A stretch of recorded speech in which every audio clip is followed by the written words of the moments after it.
Hello there, my Maple Leaf fans. I'm going to take you to a live Toronto Maple Leaf media availability news conference with our coach, Greg Berube, with an interview about next weekend's games and what he's thinking of the Canada game. So I hope you enjoy this conference.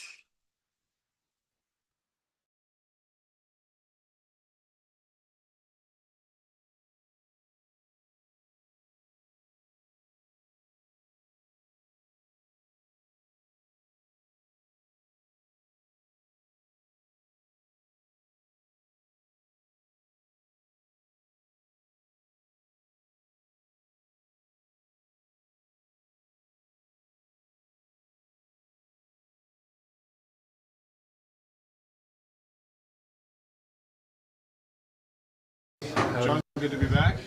Yeah, of course. Obviously, good break for everyone, but excited to get back at it. Obviously, coming down the stretch here, and as you get closer to the best time of year, know the importance of the hockey that's ahead and the excitement that comes with that. So, important few days here to get back up to speed, and right into the thick of it on the weekend. Once you get going, John, first place in the division, the goal for the group, you think? You play to win every game and finish as high as you can. So, no doubt that would put us in a great spot. So, not that it's your thought process every single day, but we want to play really good hockey. We want to earn wins and results that we need to put ourselves in the playoffs, and obviously to finish as high as we can. So that would be a great accomplishment and would set us up well. What was it like seeing Yarn Croak out with you guys? Awesome. I know it's been a difficult year, and what he was going through training camp and trying to get ready to play and not responding the way he wanted to, then having to go through a ton of rehab, and you're away from the team a lot, and obviously wasn't skating for quite a bit. So he's worked really hard, and obviously once you join the group, you're right there. So great to have him out there. He's obviously been a very, very important player for us in many areas over the years. What's it been like to watch Mitch, Willie, and Austin at the Four Nations over the break? A lot of fun and a little jealous. You dream about being in those opportunities and to play for your country, best on best. But those guys have been great. Been fun to watch, competing hard, and amazing hockey. I think everyone's obviously glued to it, really intrigued by it, and I think a great experience for all of them to be a part of that, represent their country best on best, and be around the game's best players, and that type of that type of intensity, that level of play. And like I said, when you're around different players, especially elite players, through and through, you learn a lot. Different types of situations you're in, so I think it'll only benefit them greatly. What was your reaction to the Canada-US game over the weekend? Yeah, it was quite the hockey game. Obviously, there was a lot of build-up towards it. I think there was a tremendous amount of intensity, passion, and pride in the game, and obviously the level of hockey was second to none. So, like everyone else, it was awesome to watch, and I think great for the game to see best on best, and obviously a tremendous rivalry. Nick Taylor has done it again. Magical moments happen on TSN Plus, the exclusive home of PGA Tour Live, giving you access to featured holes and marquee groups. Feels like it's meant to be. Subscribe now and stream.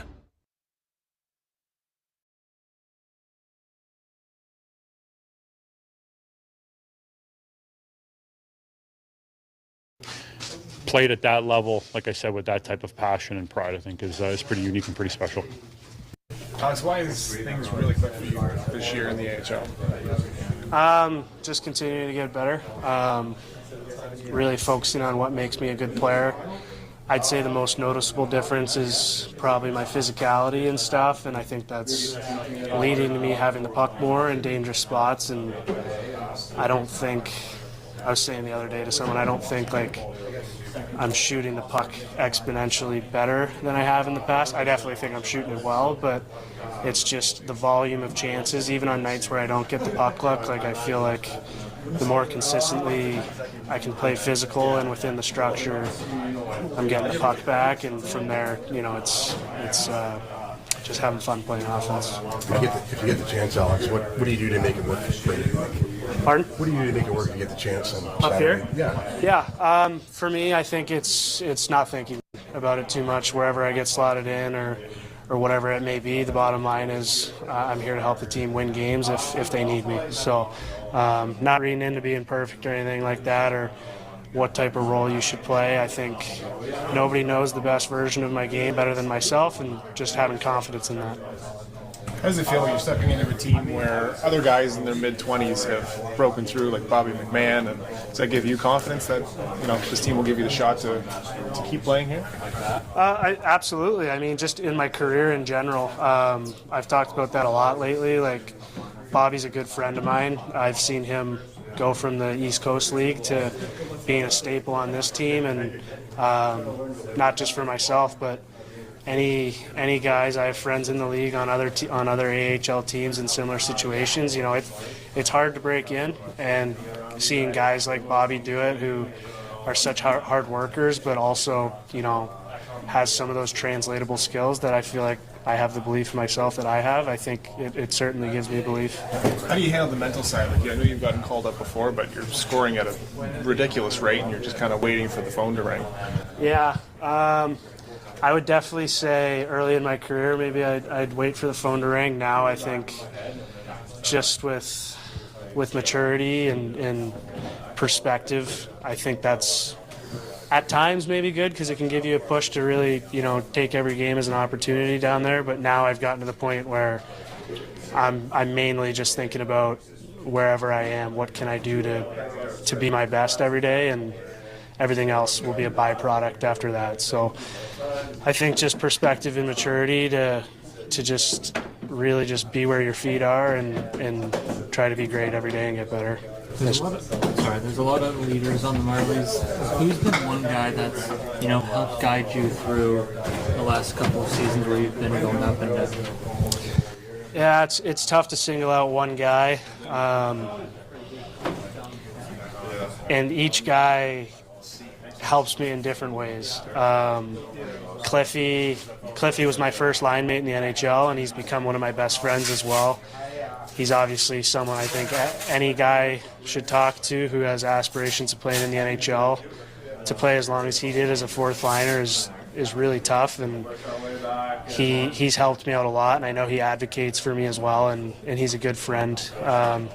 Shazi, again, another guy who just him and I are very similar emotionally, I feel like, and he feels that way too, and he's just kind of one of those guys who reminds me that, stay patient and stuff like that. Blender, another, if my wedding was tomorrow, Blender would be in my wedding, and so for him and I have a much different relationship, but he's my biggest believer, and another guy who's played in the NHL. He understands. He believes in me, and just someone who's always pumping me up. Someone to vent to be excited about things with. I can keep going too. So we've been fortunate to have some continuity with our core the past few years, and because of that, my relationships have grown very strong. Honestly, stronger than I ever could have imagined in pro hockey. So I'm very grateful for all those guys. And I know you have family on both sides of the border. When you look at the Four Nations, how do you decide who to cheer for and who are you cheering for? Yeah, I was telling David, as a kid I cheered for Canada, despite being born in the U.S. with my Canadian parents. Crosby, I was infatuated with his game, and then as that 8 to 13-year-old kid, I feel like I just wanted to be different at school, so just bragging about being Canadian, even though U.S., Canada, who really cares at the end of the day, but I thought it made me stand out. But once I started going to national camps and I wore a U.S. jersey in the USHL in that World Junior A Challenge, that's when it got pretty real for me, that maybe I can't cheer for Canada anymore. So as a product of the U.S. hockey system, I proudly cheer for the U.S. now, I'm obviously always working to hopefully get another opportunity to wear that jersey. How'd you enjoy your downtime as much as you have had? It was good. Yeah, I went home to Philly and spent time with the family. That's it. Cold snow, same as here. Not quite as much snow or as cold, but it was good. Great to be at home with the family for the week and just some downtime, watching hockey. Yeah. The start of that Canada-U.S. game would be a game that you'd love. Exciting. Boy, I was pretty surprised. I'll tell you what, never saw that coming. But it just shows, the investment and the pride they have, and it was great. Great game. What's been the message now? Well, most of everybody back, just trying to kind of get them back up to speed after enjoying some downtime. Yeah, I think it's important to touch on kind of all your systems a little bit. We touched on a couple today, we'll touch on a couple tomorrow, and then we'll keep progressing, with some video and things like that. But it's also pace and, some battling and one-on-one stuff. So we kind of touched a little bit of, that stuff today, and we'll hit it again tomorrow again. So getting them back up to speed and, them games are important because it's kind of like that's hockey, right? So we'll do a little bit more of that tomorrow and do some controlled scrimmaging tomorrow too, just to get them up to speed. When do you expect Nylander to rejoin the team? Good question. I think Willie got back today, so I'm sure he'll be in here tomorrow. Whether he needs another day or not, we'll see. But he might want to go on the ice. If he does, great. They've been playing and working, so. Yeah, he looked fine. He's really coming along. Great to have him out there today. So, he needs time. Yeah, he needs time. Practice with us and work and see where he's at and make sure he's feeling good. But it was great to have him out there today. Do you feel like he's past the worst of it? Like in terms of he could help you at some point down the road? Yeah, that's the hope. So he's a good player. He's a very intelligent player and positionally sound and kind of touches a lot of areas of the game. 2/3 of the way into this season, what have you come to understand about Bobby McMahon?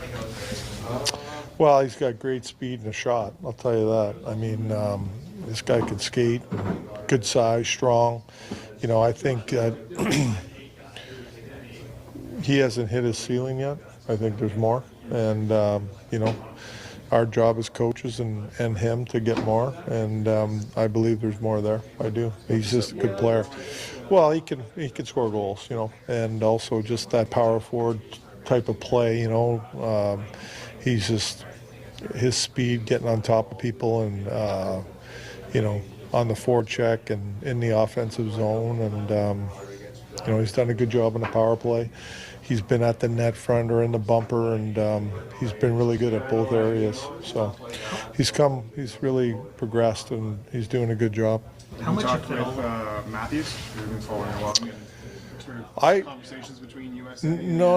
I left those guys alone. They don't need to hear from me. They have coaches over there and their own deal. So I kind of stayed clear of that and left those guys alone. How does the situation work when he makes the decision to skip the game yesterday?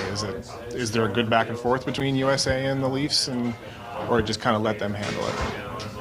It's more so letting them handle it, but I'm sure Brad, our general manager, is in contact with what's going on and what the situation was. It's been a bit of a challenge for someone like Yanni to try to get back to full health and be an option for you guys. Obviously took part in the full practice here. Do you feel like that might be an option at some point? Well, yeah, we're hoping. It's about him consistently practicing and feeling better as it goes along, right? So he's practiced with us, and then it kind of goes the other way a little bit on him. So hopefully, this week is a good week for him, and then he gets through this week and he's feeling good, and then we keep progressing. And this guy's got a lot of experience. He's a good player. We all know that. It's just about him feeling ready to play, consistently ready to play.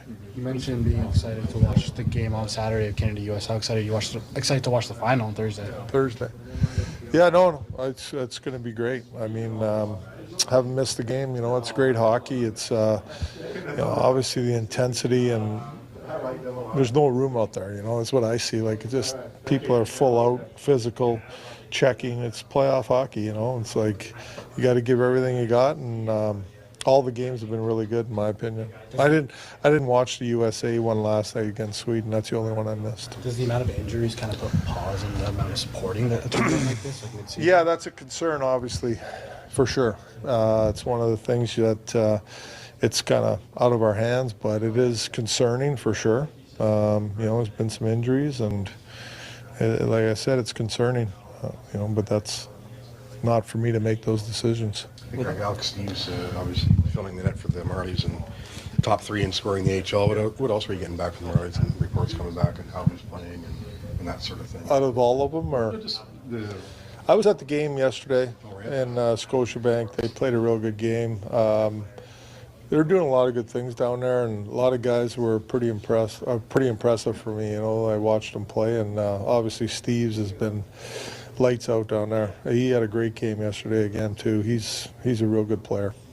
What does a guy like that have to do to stick? That's a good question. I think is opportunity is everything for sure, and situation is everything, right, for a lot of players. And he probably needs a good opportunity and a good situation. So that might happen here. We don't know that right now. We are where we are, and we'll see how it goes. But he's definitely a guy. He's played some games for this year with us, and been a pretty effective player for us up here with limited ice time. How do you approach the next few days here? You have like a glut of days before back-to-backs. We'll do a break. I'm not a huge fan of 3 days in a row. Training camp's different, but we'll practice again tomorrow. Probably have an off day with just off-ice stuff, and then practice Friday and play the game. We got back-to-backs out of the gate, so we need energy. Do you already start looking at the footage for the next opponent, or you wait till closer to that? Oh, no, Carolina, I will be looking at stuff on them, starting here right away.